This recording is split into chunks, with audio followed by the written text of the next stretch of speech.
सौभाग्यशाली तोता। बहुत समय पहले की बात है। एक छोटे से गांव के पास एक सुंदर जंगल था। उस जंगल में तरह तरह के पक्षी और जानवर रहते थे। उन्हीं पक्षियों में एक अनोखा तोता भी रहता था, जिसका नाम चिरकू था।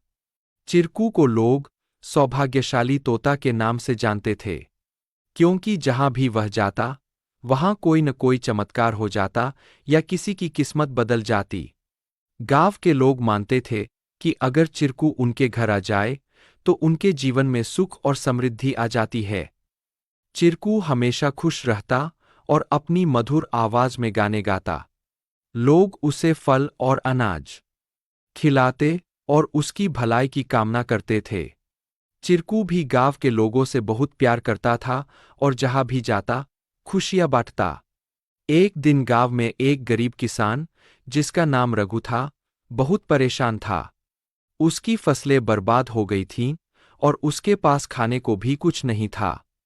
वह दिन-रात मेहनत करता, लेकिन किस्मत उसका साथ नहीं दे रही थी।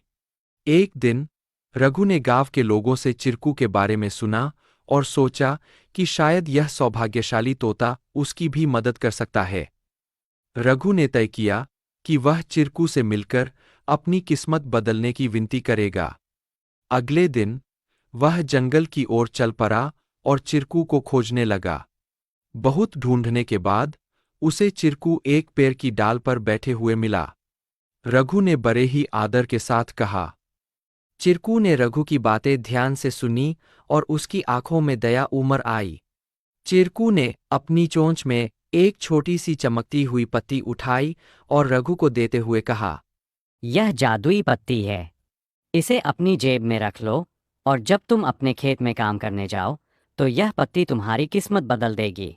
रघु ने धन्यवाद कहा और वह पत्ती लेकर अपने घर लौट आया। अगले दिन वह अपने खेत में काम करने के लिए गया। जैसे ही उसने खेत में जुताई शुरू की, अचानक से बारिश होने लगी। उसकी सूखी जमीन हरी भरी हो गई और थोड़े ही समय में उसकी फसलें लहलहा उठीं। रघु की मेहनत सफल हुई और उसकी किस्मत सच में बदल गई। अब रघु के पास भरपूर अनाज था और वह फिर से खुशहाल जीवन जीने लगा।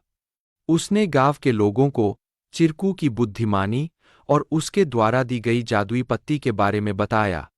सभी लोग चिरकू की प्रशंसा करने लगे और उसे और भी अधिक प्यार देने लगे।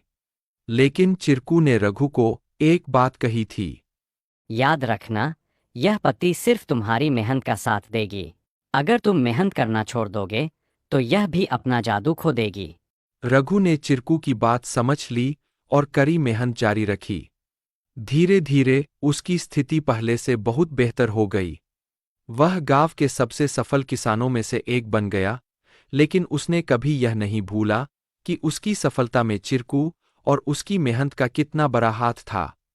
कहानी से सीख। इस कहानी से हमें यह सीख मिलती है कि किस्मत भी उन्हीं का साथ देती है जो खुद मेहनत करते हैं।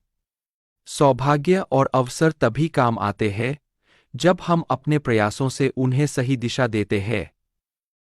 Please like, share and subscribe our channel to learn more.